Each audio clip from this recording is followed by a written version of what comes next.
438 ये सिर्फ नंबर्स ही नहीं बल्कि एक इंसान के जिए हुए दिन है। अब आप सोच रहे होंगे कि 438 दिन जीने में क्या खास है, तो मैं आपकी जानकारी के लिए बता दूं कि जिसके बारे में मैं बात कर रहा हूं वो 438 दिन तक दुनिया के सबसे बड़े ओशन पैसिफिक ओशन में बिना खाने और पानी के जिंदा रहा, वह भी अकेला और बेरहम ओशन तेज धूप और लॉनलीनेस और डिप्रेशन का सामना किया। कौन है वह व्यक्ति और वह कैसे फंसा और इतने दिनों तक कैसे जिंदा रहा, वह जानेंगे इस वीडियो में। यह तो आप सभी जानते होंगे कि हमारी अर्थ में सिर्फ 29% ही लैंड है और बाकी 71% हिस्सा पानी से ढका है, जिसे हम सब ओशन कहते हैं। और पूरे अर्थ में हिंद, अटलांटिक, पैसिफिक, आर्कटिक और अंटार्कटिका नाम के 5 ओशन है। इन 5 ओशन में सबसे बड़ा ओशन पैसिफिक है, जिसने टोटल 148 मिलियन स्क्वायर किलोमीटर अर्थ को कवर किया हुआ है। यह एरिया इतना बड़ा है कि पैसिफिक ओशन में मौजूद कुछ आइलैंड तक आज तक कोई भी इंसान नहीं गया। अगर गलती से गया भी होगा तो वह वापस जिंदा नहीं आया। क्या आप सोच सकते हैं कि 148 मिलियन स्क्वायर किलोमीटर के ओशन में कोई जिंदा वापस कैसे आ सकता है, वह भी 14 महीने बाद, वो भी बिना खाना और पानी के। जो आप सोच नहीं सकते वह मैक्सिको के एक छोटे से गांव कोस्टा अजुल के 36 वर्षीय फिशरमैन जोसे सिल्वाडोर अल्वारेंगा ने कर दिखाया। यह बात 17 नवंबर साल 2012 की है। उस दिन जोसे अपने एक साथी के साथ 7 फुट लंबी बोट में मछली पकड़ने समुद्र में उतरते हैं और 120 किलोमीटर अंदर तक पहुंच जाते हैं। वहां पहुंचकर वो दोनों मछली पकड़ने के लिए जाल बिछाने लगते हैं। तभी उन्हें दूर एक समुद्री तूफान दिखाई देता है, जिसे बचने के लिए जोसे जाल वहीं फेंककर बोट को फुल स्पीड से चलाकर किनारे की तरफ आने लगते हैं। लेकिन किनारे से 20 किलोमीटर पहले ही बोट का इंजन फेल हो जाता है और बोट रुक जाती है, जिसके तुरंत बाद ही बोट पर मौजूद रेडियो से जोसे हेल्प के लिए मैसेज भेजने लगते हैं। लेकिन उनके मैसेज का कोई रिप्लाई नहीं आता और रेडियो की बैटरी भी डेड हो जाती है। जहां जोसे की बोट बंद हुई थी वहां से किनारा दिखाई दे रहा था। सिर्फ किनारा ही नहीं, पास आता तूफान भी दिखाई दे रहा था। लेकिन वो न तो किनारे तक पहुंचने के लिए कुछ कर सकते थे और न ही उस तूफान से दूर जाने के लिए कुछ कर सकते थे। वो मंजर कितना भयानक होगा, क्योंकि हर सेकंड अपनी तरफ आती मौत को देखना और उसे दूर भागने के लिए कुछ भी न कर पाना मौत से भी ज़्यादा भयानक होता है। तूफान के साथ तेज हवा भी चल रही थी, जो जोसे की बोट को किनारे पर ले जाने की बजाय समुद्र में और अंदर ले जा रही थी। और सिर्फ 5 दिनों के अंदर ही वह समुद्र के लगभग 450 किलोमीटर अंदर जा चुकी थी। उस समय उनके पास हेल्प सिग्नल भेजने के लिए कोई भी इक्विपमेंट नहीं थे।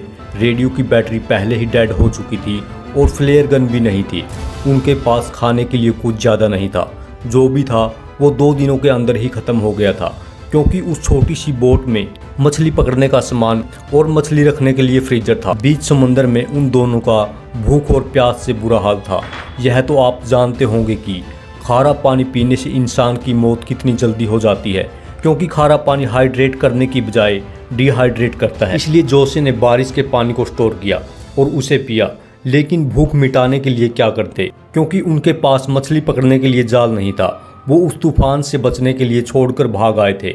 इसलिए उन्होंने और उनके साथी ने बोट पर बैठने वाले परिंदों को पकड़ना शुरू किया। वो दोनों एक्सपर्ट फिशरमैन थे, जिस वजह से उन्होंने बिना जाल के ही मछली और कछुए पकड़ने का तरीका ढूंढा और कछुओं का खून पीकर वह जिंदा रहे। जैसे तैसे करके दिन, हफ्ते और महीने बीत गए। वो दोनों जिंदा रहे। ओशन में हर एक सेकंड, हर एक मिनट और हर एक घंटा और हर एक दिन एक मेंटल टॉर्चर था, जिसे जोसे का साथी बर्दाश्त नहीं कर पाया और उसने 4 महीने बाद सुसाइड कर ली। जहां पर जोसे की छोटी सी बोट फंसी थी, वह ओशन के सबसे बेरहम हिस्सों में से एक है, जहां से सिर्फ कार्गो शिप ही गुजरती थी। वहां से किसी भी शिप के गुजरने के चांसेस 0.001% थे, मतलब लगभग नामुमकिन के समान। और अगर कार्गो शिप वहां से गुजर भी जाए तो उसमें मौजूद कोई भी व्यक्ति जोसे को देखे, उसके चांसेस तो उससे भी कम थे। लेकिन 6 महीने बाद वहां से एक कार्गो शिप गुजरी, जिसे जोसे ने देखा और उसे सिग्नल देने की हर मुमकिन कोशिश की, लेकिन वो नाकाम रहे। उसके बाद जैसे तैसे 11 महीने बीते और तब तक उनका पूरा शरीर सूरज की तेज धूप से जल चुका था। मतलब वो सनबर्न का शिकार हो चुके थे और उनके पूरे कपड़े भी समुद्र की नमी और तेज धूप में सड़ चुके थे। उनके शरीर पर कुछ चितड़े ही बचे थे। फिर आखिरकार 30 जनवरी 2014 का दिन आया। मतलब पूरे 14 महीने बीत चुके थे। इतने दिनों में वो 11,000 किलोमीटर से भी ज्यादा का सफर कर चुके थे और शायद उन्हें इस बात का अंदाजा भी नहीं था। तभी उन्हें अपने आसपास कुछ नारियल तैरते हुए दिखे। यह देखकर उनकी खुशी का ठिकाना नहीं रहा, क्योंकि नारियल इस बात की निशानी थे कि कोई आइलैंड आसपास है और वो अब जिंदा बच सकते थे। उन्होंने अपने आसपास देखा तो उन्हें सच में एक आइलैंड दिखाई दिया, लेकिन समुद्र की लहरों में बहती हुई उनकी बोट उस आइलैंड से दूर जा रही थी। उन्होंने इस मौके को हाथ से जाने नहीं दिया और बोट से कूदकर आइलैंड तक तैरते हुए गए और आखिरकार 434 दिन बाद जोसे ने जमीन पर पैर रखा। आइलैंड पर पहुंचकर उन्होंने जो देखा, शायद ही उसकी उम्मीद उन्हें रही होगी, क्योंकि वह वीरान आइलैंड नहीं था बल्कि इंसानों की बस्ती थी। वहां उन्होंने रिसॉर्ट और झोंपड़ियां बनी दिखाई दी। कुछ देर बाद वहां के एक लोकल्स ने उनका रेस्क्यू किया।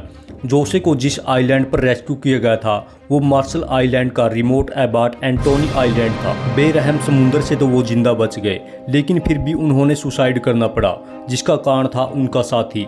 समुंदर से जिंदा बचने के बाद उन्होंने 438 दिन नाम की एक बुक पब्लिश की और समुद्र में जिए हर एक लम्हे के बारे में लिखा। लेकिन उन्हें नहीं पता था कि समुंदर से जिंदा बचने के बाद उनकी जिंदगी मौत से भी बदतर हो जाएगी और उन पर अपने ही साथी के मर्डर करने का मुकदमा किया जाएगा।